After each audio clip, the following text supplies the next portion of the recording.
কত যুবক যে পৃথিবী থেকে চলে গেছে, হে আমার ভাই, আপনাকে কেমন করে বুঝাই, যারা দিন রাত কোনো কিছুর পরোয়া করেন নাই, দিন রাত আল্লাহর পথে ছুটে চলেছেন। ওই খালিদ বিন ওয়ালিদ রাদিয়াল্লাহু আনহুকে দেখেন, তিনি মৃত্যু সজ্জায় বলেছিলেন যে আমি জাহাদতু কাযা ওয়া কাযা, আমি যে কতই না যুদ্ধ করেছি আল্লাহর পথে, আমার শরীরে এমন একটা দাগও নাই যেখানে, মানে একটা জায়গাও বাকি নেই আমার শরীরের মধ্যে যেখানে কোনো তরবারির আঘাত নাই বা বর্ষার ছোঁয়া নাই। সেদিন তিনি মৃত্যু সজ্জায় বলছিলেন যে আজকে আমি আমার বিছানায় মারা যাচ্ছি, আমি যুদ্ধের মাঠে মারা যাওয়ার সৌভাগ্য আমার হলো না। ফালা নামাত আইনুল জুবালা, তিনি বলেছিলেন যে কাপুরুষদের দু চোখ যেন কখনো না ঘুমায়। ওই দেখো যুবক, তোমার আদর্শ। খুবাইব রাদিয়াল্লাহু আনহু, ইসলামের জন্য তাকে দায়ী করে পাঠানো হয়, রাজি নামক একটা জায়গায় কাফেররা তাকে ধরে ফেলে এবং তাকে শুল দণ্ড দিয়ে হত্যা করে। খুবাইব রাদিয়াল্লাহু আনহুকে যখন শুল দেয়া হচ্ছিল, তিনি বলছিলেন, এই কবিতাটা ভালো করে পড়বা, রাইকুল মাকতুম বই আছে, লাস্তু উবালিহি না উক্তালু মুসলিমান। তাকে যখন শুল দণ্ড দেওয়া হচ্ছে, শুল দণ্ড মানে বোঝো, পিছন দিয়ে মানে লৌহ দণ্ড প্রবেশ করিয়ে মাথা দিয়ে বের করে দিত, কঠিন দণ্ড, একটা ফাঁসি টাসির চেয়েও ভয়ঙ্কর। এই শুল দণ্ড তাকে দেওয়া হচ্ছে এবং বলা হচ্ছে, তুমি কি চাও তোমাকে ছেড়ে দেই আর মুহাম্মাদকে তোমার জায়গায় শুল দণ্ড দেই? কাফেররা বলেছিল। আর এই যুবক বলেছিলেন যে আমার জীবনের বিনিময়ে নবীর একটা চুলের আঘাত পাক, সেটাও আমি চাই না। দোয়া করছে, আল্লাহ আমার মৃত্যুর সংবাদটা নবীকে পৌঁছে দিও। আল্লাহ পাক সেটা পৌঁছে দিলেন। রাসূল মদিনা থেকে খবর পেয়ে গেলেন যে খুবাইবকে হত্যা করা হয়েছে। তিনি তখন কবিতা আবৃত্তি করছিলেন যে লাস্তু উবালিহি না উক্তালু মুসলিমান, আমি কোনো পরোয়াই করি না যখন আমাকে মুসলিম হিসেবে হত্যা করা হচ্ছে। আলা আই জামিন কানা লিল্লাহি মাসরাই, আমাকে যেদিকেই পাশ ফেরানো হোক না কেন সেটা আল্লাহর জন্যই। ওয়াযালিকাল ইলাহু ওয়া ইয়াশা, এবং তিনি হচ্ছেন এমন ইলাহ যিনি যদি চান ইউবারিক আলা ফি কুল্লি শিলউই মিমাসা, তাহলে তিনি প্রত্যেকটা আমার গোশত টুকরা হাড্ডির মধ্যে বরকত দিতে পারবেন। এই কবিতা বলতে বলতে তার জান চলে যায়। এই যে তোমার আদর্শ, কখনো ভেবেছো তাদেরকে নিয়ে? তারা তোমাদের সুপার হিরো। আজকে ফ্যান্টাসির জগতে সুপার হিরো খুঁজে বেড়াও তোমরা। তো রাসূলের আদর্শ গ্রহণ করার সৌভাগ্য হলো না, খালিদ বিন ওয়ালিদকে দেখতে পারলে না। ওমর ইবনুল খাত্তাব এমন বীর, যার সামনে 10 জন 15 জন কিছুই না, তরোয়াল নিয়ে বের হয়েছেন নবীকে হত্যা করবে। পথিমধ্যে শুনলেন কি তার বোন ভগ্নিপতি ইসলাম কবুল করেছে, চললেন বোন আর ভগ্নিপতিকে আগে মারবো তারপর নবীকে। সেখানে গিয়ে শুনলেন কোরআন তেলাওয়াত করা হচ্ছে, কান লাগিয়ে শুনলেন কি তেলাওয়াত করা হচ্ছে। জিজ্ঞাসা করলেন কি তেলাওয়াত করছো? তারা বলল যে আমরা কিছুই তেলাওয়াত করছিলাম না।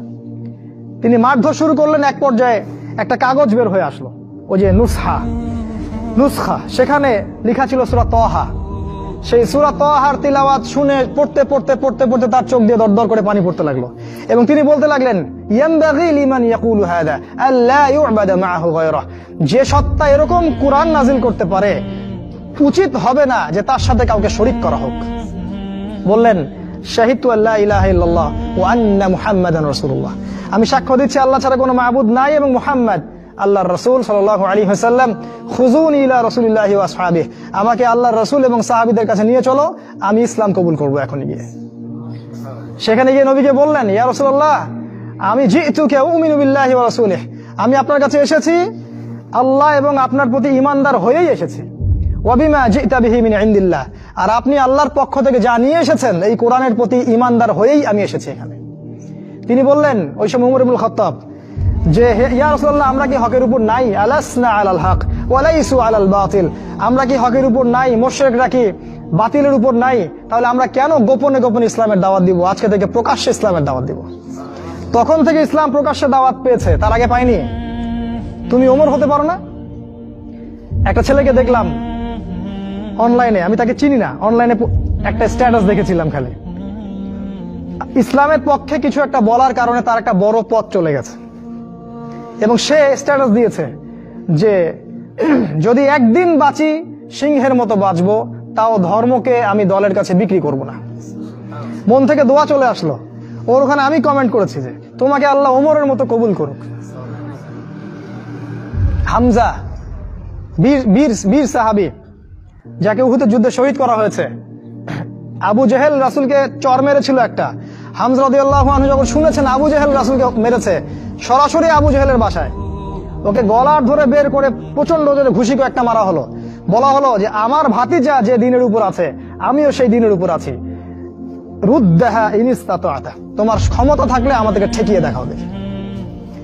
তিনি রাসূলের কাছে গেলেন, বললেন ইয়া ইবনা আখি, হে আমার ভাতিজা, কুনতু আনসুরুকা বিল হামিয়া, আমি তোমাকে সাহায্য করতাম আত্মীয়তা সম্পর্কের কারণে, আলা নানসুরুকা লিল ইসলাম, আজকের দিন থেকে আমি ইসলামের জন্য তোমাকে সাহায্য করব। আশহাদু আল্লা ইলাহা ইল্লাল্লাহ ওয়া আন্নাকা রাসূলুল্লাহ, আমি সাক্ষ্য দিলাম যে আল্লাহ ছাড়া কোনো ইলাহ নাই, তুমি আল্লাহর রাসূল। এই যে ইসলামের শক্তি বাড়তে থাকলো তখন, তো তুমি হামজার মতো হতে পারো না? হামজা রাদিয়াল্লাহু আনহু উহুদের যুদ্ধে যখন করছিলেন, তার সামনে কোনো কাফের মুশরিক টিকতে পারে নাই। আমি তোমাকে বলিনি যে অস্ত্র নিয়ে এখন বের হয়ে যাও, কথা অন্যদিকে নিয়ে যাবা না, কথাটা অন্যদিকে ঘুরাবা না। এখন তো মিডিয়ার যুগ, কথা অন্যদিকে মানুষ ঘুরায় খুব সহজে। আমি বলেছি তোমার এই চেতনাটা নাই, তুমি হামজার মতো চেতনা ধারণ করতে পারো না, উমরের মতো চেতনা ধারণ করতে পারো না। অসংখ্য সাহাবী ছিলেন এরকম। মুসআব বিন উমাইর এত ধনী সাহাবী ছিলেন, যার আতরের খুশবু ছিল আরবের সবচেয়ে দামি আতরের খুশবু। ইসলাম কবুল করে সব ছেড়ে দিলেন, এক পোশাকে তাকে কবর দেওয়া হয়েছে উহুদের মাঠে। মানে তাকে যখন শহীদ করা হয়, তার দেহের মধ্যে এতগুলো তরবারির দাগ ছিল, তুমি কল্পনাও করতে পারবে না। এই সাহাবীকে রাসূল সাল্লাল্লাহু আলাইহি ওয়াসাল্লাম যখন দাফন করলেন, তাকে দাফন করার জন্য কোনো কাফন পাওয়া যাচ্ছিল না, ঘাস দিয়ে তাকে দাফন করা হয়েছে। এই হলো মুসআব বিন উমাইর রাদিয়াল্লাহু আনহু। কত সাহাবী চলে গেছেন এমন দুনিয়া থেকে, কত বীর যোদ্ধা চলে গেলেন পৃথিবী থেকে, আজ পর্যন্ত তোমাদের এই আদর্শগুলো তোমরা অর্জন করতে পারলে না। তোমরা এখনো সেই পশ্চিমা সভ্যতার গোলক ধাঁধায় পড়ে আছো।